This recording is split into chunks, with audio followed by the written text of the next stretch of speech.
Hello and welcome to the Womb-Centered Healing Podcast. I'm Sama Morningstar, and today I have LaChelle with me. Thank you so much for joining me on the podcast today.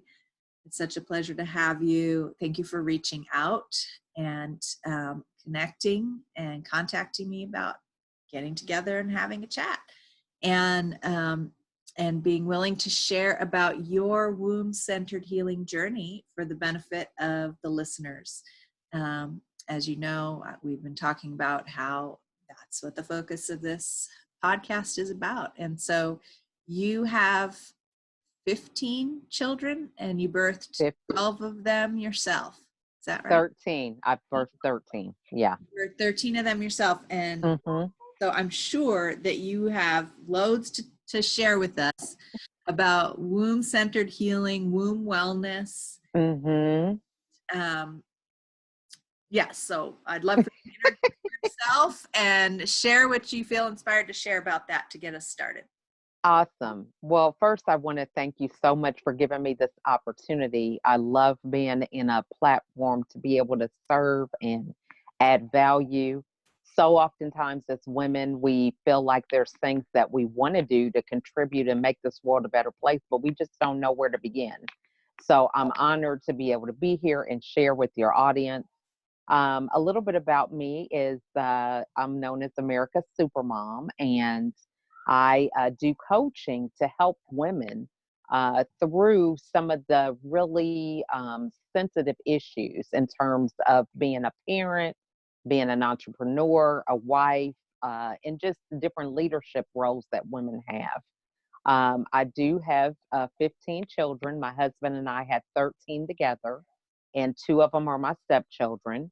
Along my journey, from being an only child to the transition of having 15 children, I struggled a lot with depression and finding out who I am, what my role is, the people-pleasing thing. And so that really led me on the path that I'm on now in terms of helping other women empower themselves, overcome their limiting beliefs and things that kind of get them stuck in a state of depression.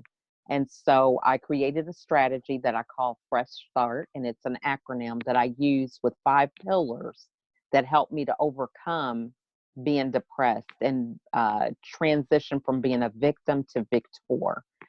So that is a little bit about me, and I'm happy to be here today. Well, thank you. And it sounds like you're really working with your own strategies for dealing with depression, which is very common, especially for women. And I have my own ideas about and healing strategies for my own depression, although mine hasn't been, severe enough to use medications or children, so I never had the postpartum version of it.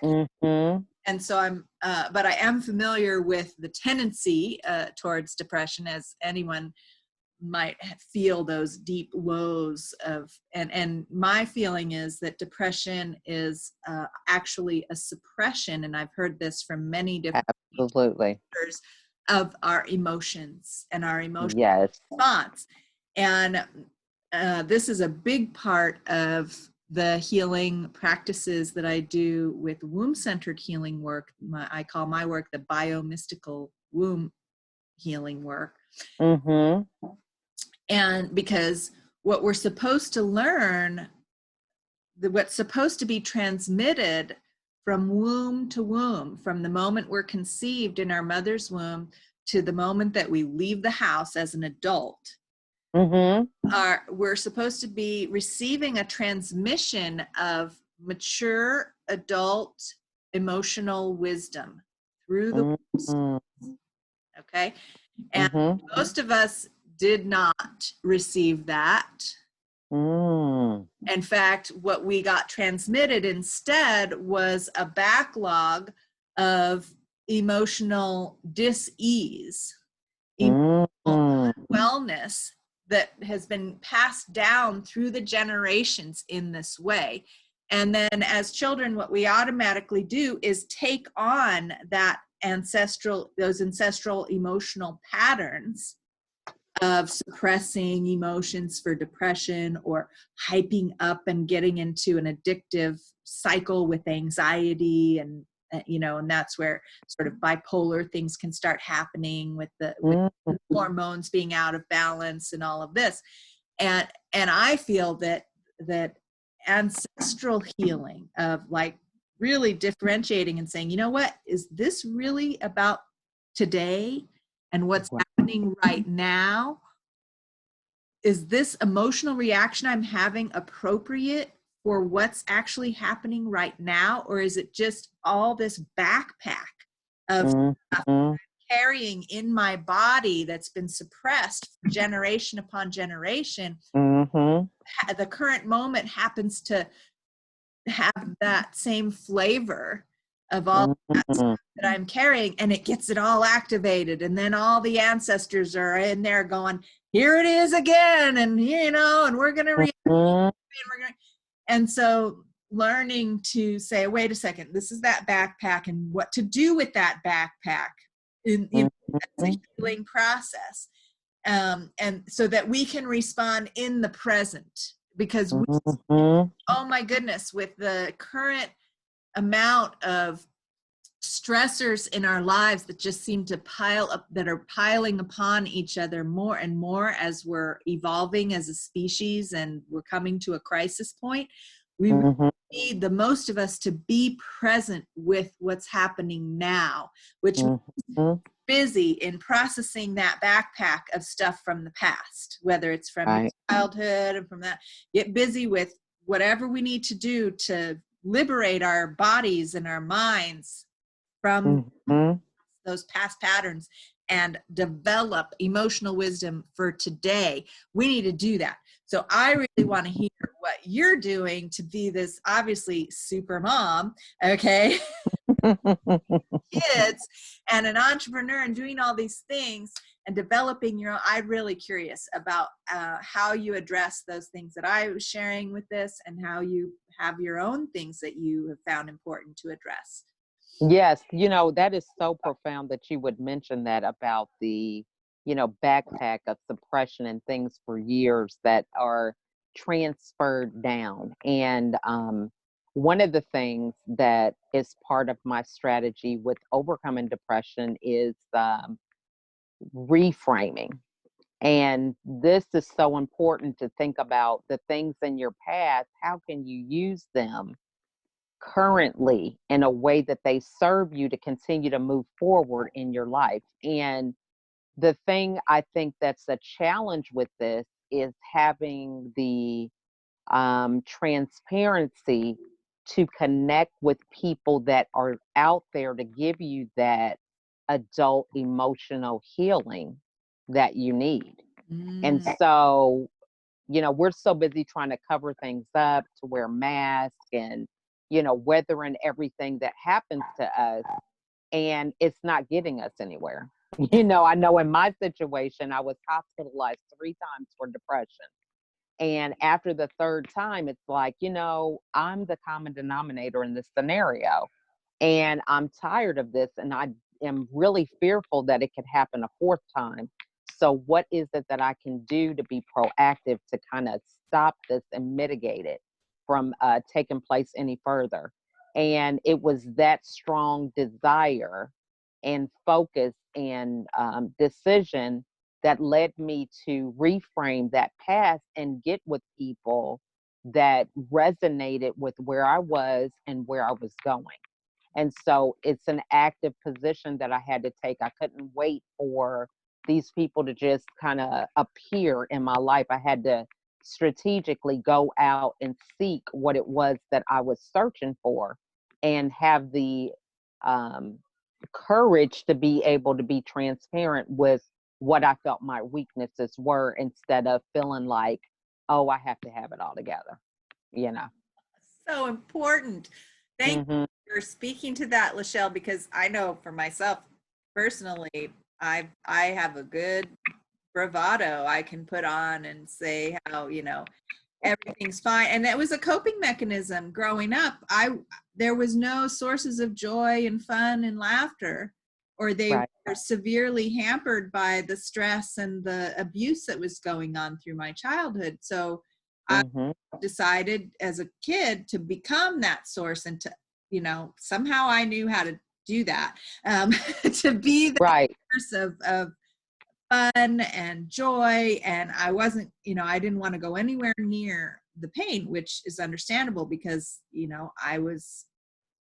nobody was addressing their pain. So if I was Right. going to face my pain, it was going to be all piled on top of, or buried underneath the pile of pain from my parents and my siblings, um, Mm-hmm.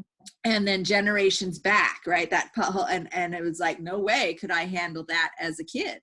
Mm-hmm. And that's often what most people have piled on top of their own normal childhood responses to things, is the pile of pain that their parents haven't dealt with, and Absolutely. their parents undeveloped, Mm-hmm.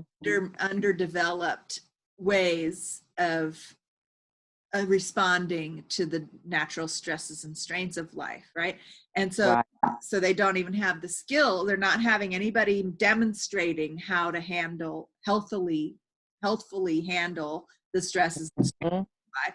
And then as children, we take on, or we feel the same. It's empathy that would give us that emotional wisdom training, that we feel the same feelings as our parents are feeling. And that's how we would learn. If our parents were having strong emotions and then having healthy responses and Mm-hmm. healthy processing strategies, we would feel all that with them. And that's how we would learn how to do it for ourselves, right? But instead, what we're feeling is all the unprocessed stuff and the unhealthy methods of stuffing it down and ignoring it and sweeping it under the rug, and all these coping mechanisms that we've done for generations, Absolutely. because of this whole approach that's been that we've been experimenting with as human beings, which baffles me. I mean, I have some theories, right, about why, Right. but most of the time it's just like, come on, when are we gonna wake up to Exactly. destructive a lot of this is. But it's understandable. It's just, we need to heal from this. And so Mm-hmm. so here we are, we have to relearn how to, like what you say, mitigate, to take responsibility for ourselves, Yes. be vulnerable, not do that coping mechanism. Oh no, everything's fine over here. Right. What can I do for you? Right? Absolutely. We become caretakers, right? Oh, yes. For me, that was a big thing for a long time, is that, I was great. I'm great.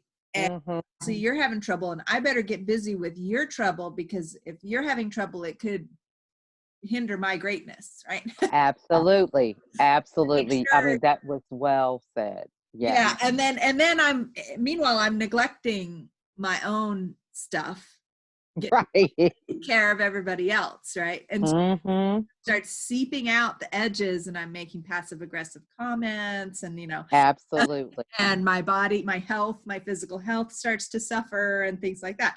And then you end up in the depressive lows, because you've been suppressing whatever the anger or the frustration, Mm-hmm. resentment that you might have towards whoever you're caring for, whoever you're supposed to be. Absolutely.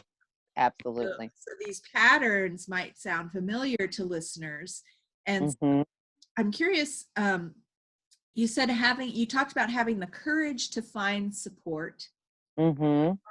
let your guard down, Mm-hmm. to let go of that bravado, that Mm-hmm.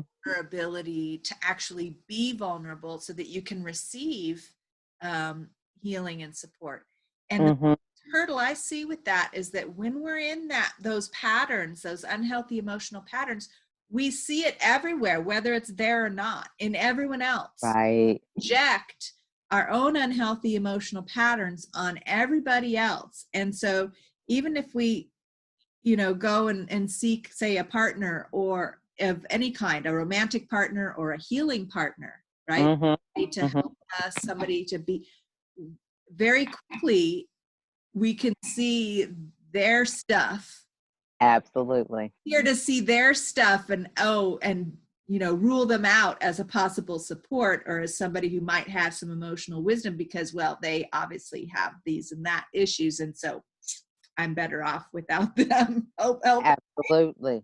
So how have you overcome some of these hurdles that I've described? Yeah, I think, the main thing is once you really know who you are, you do not seek that validation from other people. So, before we started this broadcast, there was the conversation about, making sure that we say things that we feel comfortable with and, making sure that some of the responses are well for us and we're not stepping on other family members' toes or anything like that. Well, um, part of that knowing who you are is really being able to embrace your story and tell it from a way that is your truth. So, there's a lot of times, and I get that certain people are at certain levels of understanding in terms of their own self discovery, that it is hinged on other people being a part of that healing. So, for example, I could talk about, I had a lot of resentment to my husband because in my cases with my depression, I was functionally depressed. That's a term I don't even know if it's really a term, but I was doing those things. So that, just like you said earlier, I was going to those soccer games. I was going to the school performances and participating in class activities, class mom and things like that, where everybody on the outside didn't think anything was wrong. But at home, I was a basket case. So each of those times it got to a head to where my husband was the one that took me to get intervention. And so there was some resentment with that. So sometimes I recognize that there is some, I don't know, some feelings about me bringing that up, as I go and I'm publicly sharing my story, there is some feelings for him like, man, I hate that she's bringing that up. You know what I mean? Because that affected him. And so one of the things that it has broadened me to see is that I was not the only victim, so while I was in my mess, so to speak, it was all woe is me. I was the one that was admitted into the hospital for 5 to 7 days, and I was away from my family, so much so that it consumed me, and I wore it like a badge, and I forgot about how that experience affected not only me, but my kids and my husband. So there is a way that when you're saying your truth, that you can own up to it, and other people may not interpret it the way that you interpret it. It's your truth, but giving them the opportunity and the space for them to understand that they have to kind of have their own version or tell their own truth, and you telling your truth is not going to affect their truth, if that makes sense. I know it's kind of a paradox, but I think the key is once you really have that self-awareness about what your issues are, so to speak, you're able to unapologetically share your story without seeking that validation or fearing that judgment from other people. So I feel like, as a parent, for example, now not everybody has 15 kids, but we go through the thing of feeling guilty for working outside of the home or feeling guilty because, this child got this and this one didn't, based on the times that they were living or your financial situation when they were born or whatever the case may be. And we just are not in a position to control all those elements. So being able to recognize that, you know what, I did the best I could with what I knew at the time, and that's okay. but we will go back in the past and relive these circumstances in the mindset that we have today, and then have all this guilt and shame over something that we really didn't have the tools to manage, if that makes sense. And that's an emotional conundrum right there, that it takes a lot of emotional maturity and emotional wisdom to overcome. So, just the fact of having 15 kids and not being overcome with, because having 15 kids, that goes over a period of a good deal of time. I mean, right. You're at least ages 6 to 30. So they're all 18 to 20 months apart. So this is a 30-year thing. It started 30 years ago when you birthed your first child. And so we change and learn and grow a ton over the course of 30 years, I would hope. Most people. Absolutely. If we're not, then we're just repeating the same suffering over and over again, those whole 30 years. But even still, even if we're not deliberately changing and growing, life changes. Absolutely. Right. And so it's to have the perspective to be able to look back and say, now that I've learned all these things that I've learned these 30 years, and looking back and seeing how things were when my 30-year-old was born, or the next one that didn't have the benefit of me having learned and grown 30 years, and not be wrought with guilt over that really takes some emotional maturity. And I feel like maybe it's related to this, what you were just touching on about how we tell our story. And that is so true. Yeah, because go ahead. No, I went to a vision board party, and this woman got up. She was an author. She was telling her story, and she got up to introduce herself and talked a little bit about her past. And she said, I used to be a prostitute. And so everybody's looking around like, what? She said, now I wasn't on the street corner, but I was a single mom.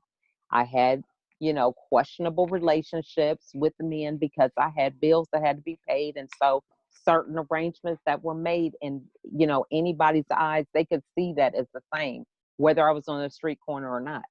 But she said, I can say this to you and not be concerned about what you're saying, or what you would say, or how you would feel about that, because I'm not that person anymore. So that was so profound to me, because what we do is we take our past, we lock it up in a closet and pretend that it didn't exist, instead of facing it and taking from it the lessons that we should have so that we can move forward. So sometimes that's a part of accepting, what, maybe I wasn't mature enough to understand that. Maybe I could have just got a different job, or, face the fact that I was making some bad choices. But I've learned from that. That's not the person who I am today. And so with us, oftentimes, we don't get to that point because we're still trying to hide that person, because there's parts of us that are still doing that same stuff, right? And it may look different. Yeah, and there's parts of us that still doing the same stuff, and there's parts of us that are judging ourselves. Exactly. And that's what I wanted to point out, is because if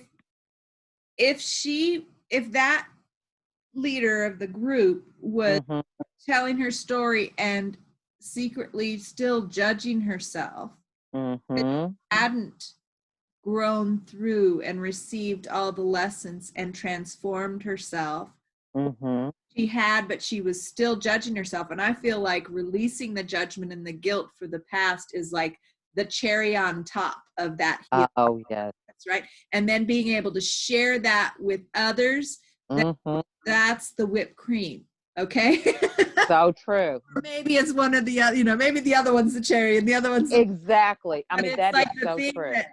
that it's the crowning glory of our healing process is when we can say, oh, you know what? I'm grateful. I'm not judging myself. I'm not putting myself down Mm-hmm. for the challenges and the way that I responded and my lack of understanding or making bad choices or whatever you want to call it in the past. Right. I see where that came from. I see that, oh my goodness, my mom was doing that and her mom was doing Right. that. And that's where I learned that. And of course I was going to do that because that's the only thing I learned. Exactly. This is where the womb-centered healing, it's like it's not just that we learned that and decided to do it like our moms. It's that we got programmed to have our nervous system and our bodies respond in certain ways when we were developing in our mother's wombs. We were being bathed with those emotions Mm-hmm. the moment we were conceived. Mm-hmm. And we inherited DNA that was already activated to develop our growing body in a certain structure because of all those emotional patterns from generations back. Mm-hmm.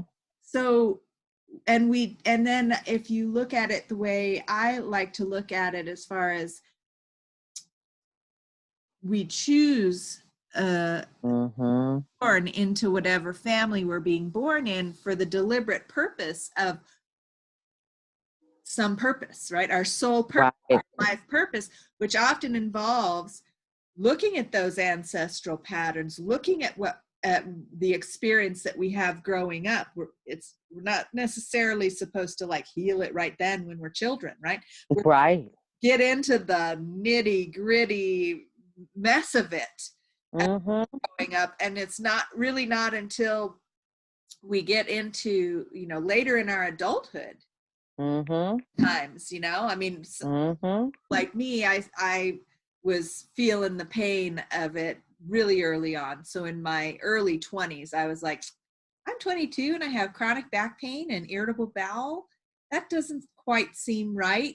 I need to deal with this, right? And I Mm-hmm. had enough um, inner wisdom and resources available to make some choices to get me to some good mentors that were going to say, you're absolutely right. Irritable bowel means that your digestion isn't happy with the food that you're eating. Right. Understanding number one that was not implemented or shared with me throughout my childhood. And then Yeah. number two, and guess what? You can also do something about that. You could actually change your eating patterns. So true. Understanding number two, right? That Absolutely. don't get. And then I was able to receive that and start making healthier choices. And Mm-hmm.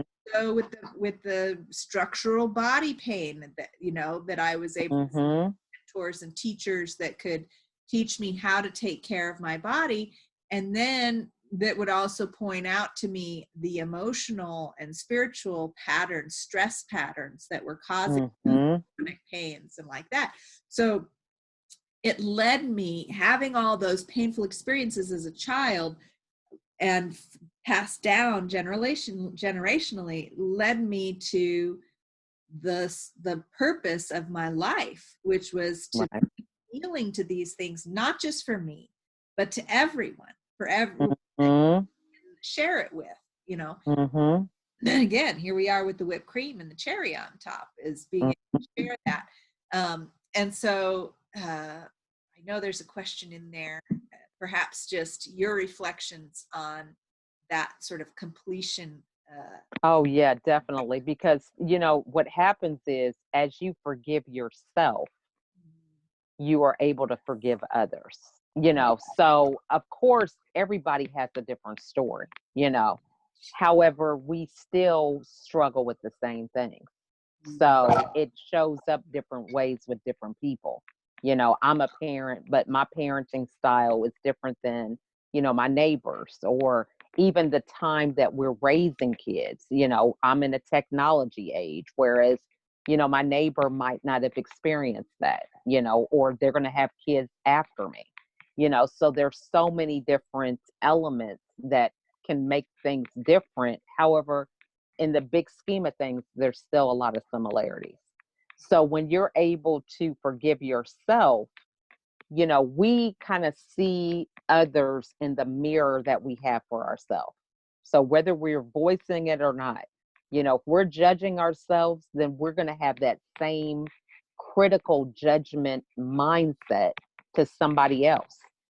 Once you kind of get rid of that and you're just like, you know what, I am who I am, flaws and all, and I'm not perfect. I'm not trying to be, and I've accepted who I am, and the things that I know and I'm aware of, I'm trying to fix and work out. And the other stuff, about the past, especially, the past is a done deal. There's nothing you can do to go back and recreate it and change it. It's over with.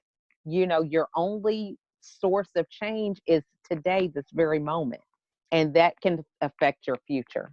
Well, I want to say one thing about that, because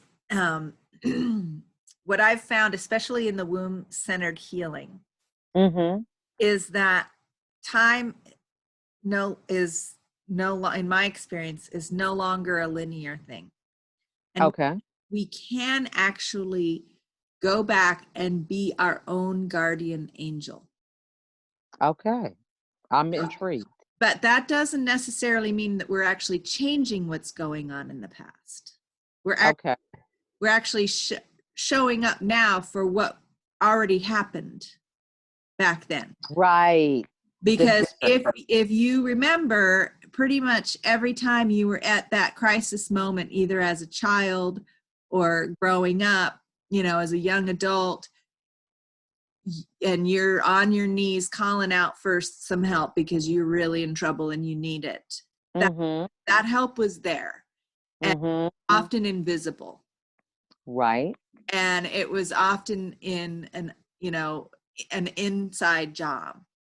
Right. My feeling about that is that it's because if we as our older self start to attend to the pain that happened when we were younger. Yeah.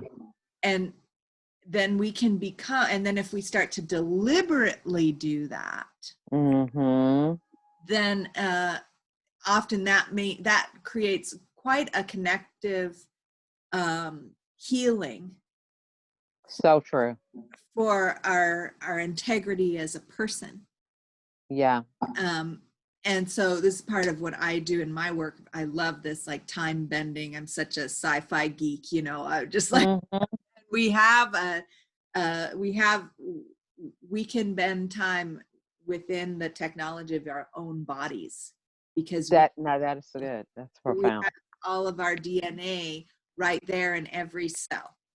Everything that ever happened to us is there on record in our nervous system and in our cells and in our endocrine system and in our biological health. It's all there. And as we attend to that and really allow ourselves to feel all the feelings that might be stored in there, what often comes up are stored memories from the past, in there sort of festering and creating stress. And then if we can activate this ability to be our own guardian angel, be the mother we didn't have, be the mentor we didn't have, bring all the wisdom that we know now to that, first time mom 30 years ago, and share with her our wisdom and our love, our unconditional love, and all the things. Like I used to do, in my trainings to be a body worker and a massage therapist. I remember our teacher had us write a letter to ourselves now from our future. Imagine what our future self would say to us right now. And then, and then I'd stash that letter away and find it in a journal, 10 years later or 15 years later, and be like, hey, I really got that message, didn't I? And look at how things changed when I got that message from my future self. And so there's there are healthy things that we can do with the past that can help us to feel better about it now and be more present now. So it's not about dwelling on the past and rehabbing what happened in the past. It's more about bringing our wisdom that we've developed now to our past and inviting the wisdom of our future self to help us and support us now. That's so true. Yeah, because I've told some of my clients before, like, if you were dealing with trauma that occurred when you were 6 years old and that affected how you thought about, living your life, if you were to go back and just imagine, just go to the park now and look at a 6-year-old or go in a classroom and see what kind of power they have. Because a lot of times when they remember trauma, they don't see themselves as the victim. They see themselves as not doing something, and they are attributing power to themselves that they really didn't have, and they truly were a victim. So sometimes going back and revisiting that and saying, what really was I going to do as a 6-year-old? Just having that visual and seeing their innocence and recognizing that they were victimized is so liberating for people, because they're going around now as a 30-year-old or 35 thinking like they're thinking now and blaming themselves for not doing something, and that visual just never comes to mind. This is the perfect example of what I was talking about earlier about how we take on our parents' feelings as children. So that's a very common feeling for young children, to feel like I should have done something better. It was my fault that this or that happened. Right. What they're really taking on is their parents' guilt about this or that happening. That's a good thing. Now that's profound. That their parents aren't owning. Wow, that's good. Their parents weren't taking responsibility for the fact that they abused their child. And their grandparents didn't take responsibility for the fact that they abused their child and that this was going to get passed down, or that they neglected their child, or that they were using alcohol or drugs or whatever instead of being present with their children, or whatever it was. Right. Parents have a deep down secret guilt because they're not being responsible, and they're allowing harm to come to pass on their child. And whatever their wounding is, whatever their level of awareness is, they're not aware of that secret feeling, and they don't have the emotions to process that. And so the children they feel that. And often, I'm sure you've had this experience with your 15 kids, that we will know the truth of someone else's truth, even though they don't know it. Children are notorious for speaking the truth into a situation that everybody's trying to hide, right? And because as children, we absorb and we have empathic abilities, and no one's teaching kids, even, we have to develop this to be able to train kids how to have healthy empathic boundaries, part of emotional wisdom, right? But if you're having so little emotional wisdom that you're not even taking responsibility for your own feelings of guilt around how things are coming to harm to your children, you're certainly not having any awareness of how to teach them how to have healthy empathic boundaries and abilities, and not take on all of your pain. No, you're happy that they're taking it on, right? Because you're not gonna. Right. And so this is just the natural thing that happens, that kids decide that it's their fault that their parents got divorced. Well, no, it's the parents' their fault that they got divorced, or think it's their fault, and are heavily guilt-laden about it and are suppressing those feelings. Well, those feelings ooze out, and the kids take them on and carry that the rest of their lives. And the things that I work with time and again, and write about, and talk to my husband about, and work with myself, and work with my clients and my apprentices, is say, you know what? let's activate that womb power of, and you're familiar with this, differentiating between the mother and the child. Giving, That's so good. when that baby is getting ready to be born, the placenta is where that mother and child are completely merged. Actual blood vessels that are like continuous between the mother and the child. The womb knows how to say, okay, we're going to differentiate. It's not the same person anymore. Without, in a healthy birth, without taking anything that belongs to the mother, or anything, without leaving it that belongs to the baby behind, really making sure everybody has their stuff, and it creates a healthy differentiation between one person and the other. The reasons why so many things can go wrong in birth, where some piece of the baby's part of the placenta gets left behind, or some piece of the mother, essential piece of the mother, goes with the placenta, and that separation doesn't happen easily, right? Or clearly, when there's hemorrhaging and other complications. So that womb power is not just a biological function. That's also an emotional wisdom function of being able to what actually belongs to whom. And can we give that back before we bleed out? If we take it away, can we give that back and see that this belongs to my mother, and she's not whole and in integrity unless I her spirit, so she can complete her purpose in life, which is to heal this. And I can enlist the support of my ancestors, even if I have to go way back to long before patriarchy even got started, to find an answer that actually is well of womb and well of spirit. Can help me from two ends of like, let's create a healing container around all these ancestors, thousands and thousands and thousands of ancestors that are because of these patriarchal shenanigans. You got me going now, honey. That's good. That's good. And so I hadn't even considered that. That's awesome. And so if we get that support, and we can also get support from our descendants, overcome some of these unwellnesses, and welcome that support, so that we're not carrying around that backpack.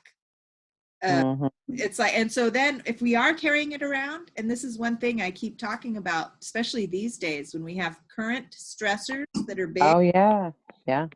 If we have that backpack and when we don't have practices to help our nervous system know that, no, it's not everything bad that's ever happened to me and my mother and my grandmother. It's not all happening right now again. No, that's not what's happening. Actually, 90% of that is actually in the past, and it's not happening now, thankfully. And only 10% of all that response that my nervous system wants to do that's actually current. And that's a big part of trauma recovery therapies, is helping the nervous system to realize that a good portion of that response is from the past, and that we're fine, and here this reasonable amount to process.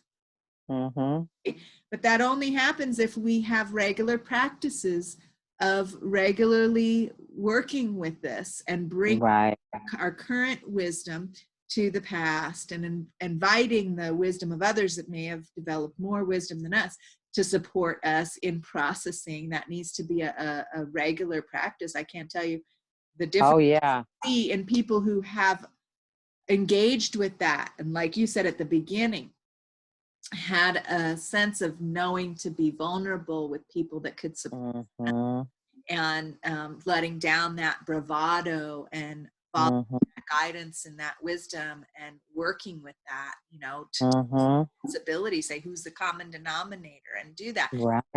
And the difference between those folks and how they deal with they deal with a current big stressor, like Mhm. for example, right? Right. And people who are still carrying that backpack who haven't developed any kind of practices, it's a huge difference in how It is. the immune system, our nervous system responds, you know, it's Mhm. a huge difference. And so I so appreciate you talking about all of this and encouraging listeners to really take responsibility and find the support that we need and learn Mhm. ourselves. And yeah, any further last few reflections? Yeah, I just think that this is another thing. A part of that process is to always be open to learning. I mean, I'm blown away. I'm sitting here taking some notes from what we're Uh-huh. saying. I carry a pen and paper with me everywhere because now I recognize that, perspective is so enriching because, it gets you out of your own head a lot of times. So when you realize that you're not the only one that is dealing with this particular issue, there are other people that suffer in some form from something.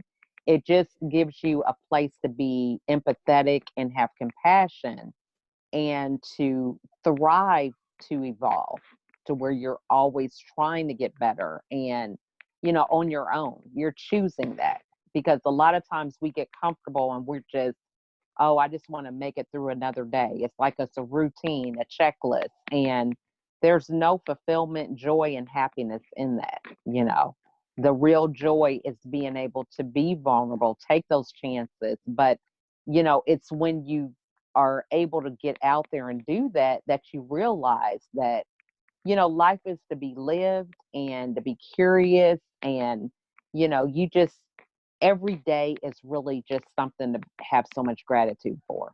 You can have a new recipe, you know, and you see a particular element that's in that food a whole new way just from preparing it a different way, and but these are the things that we miss and overlook. And I used to think it was cliche, going outside, listening to the birds, but it is so true once you get to the point to where you have forgiven yourself and you're conscious about the things that you are surrounding yourself with, you can get gratitude and joy out of the smallest thing.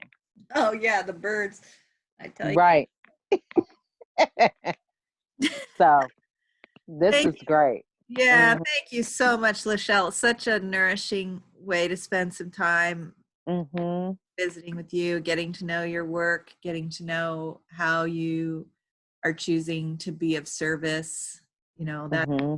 I keep coming back to time and again is that if if I can find purpose in Hmm. pain and suffering that I've experienced and Hmm. transmute that into something that's of service Hmm.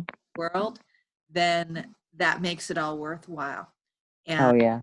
and that makes all the work of the self-forgiveness and all of these things that we've discussed.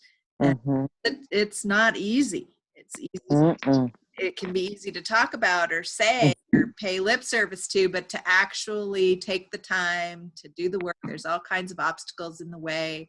There's all kinds Hmm. of habit patterns that get in our way. And to really be present with that and feel what's needed and respond um, is such a powerful thing. And I Hmm. appreciate you speaking to it and transmitting that. Mm. We can say Thank all you. kinds of words. We can say, lots of different words and describe it in all kinds of different ways. But it's the inner lived experience that Hmm. you know, from our being and our Hmm. tone of voice that Hmm. can be so impactful. So listeners, I hope that you're feeling this. I hope you're feeling our love Hmm. and devotion here that I feel both LaChelle and I are resonating with today. I certainly feel it. So I Mm-hmm. that with you, LaChelle. And so if anyone wanted to connect with you further about your work or find Mm-hmm. out about what you have to offer, how would they get in touch with you? Yeah, I am on just about every social media platform. I'm on LinkedIn, Facebook, Instagram, Pinterest, and even TikTok. That's a app with a lot of the younger kids. And I am just so passionate about just being able to help people. Realize that if I can go through this with the kids that I've experienced and just my everyday life, that it's okay. It is just, the work has to be done. But, if you're going to do some work, why not do some work that's going to be impactful for you? There you go. So they would look for, if they wanted to find you on all those social media, they'd look for LaChelle Atkins. Yeah. Adkins. Or America's Supermom, either one. They can look under that. Yeah. Okay. So, All right, sounds good. And listeners, if you don't know already, this podcast is a production of the Womb-Centered Healing Temple, which is an online collaborative space for womb-centered healing.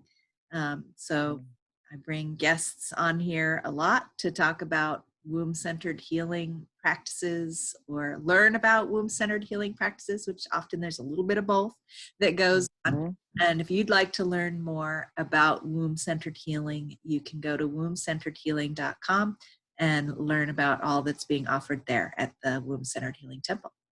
All right. Thanks so much for joining us. That's all for now. Until next time.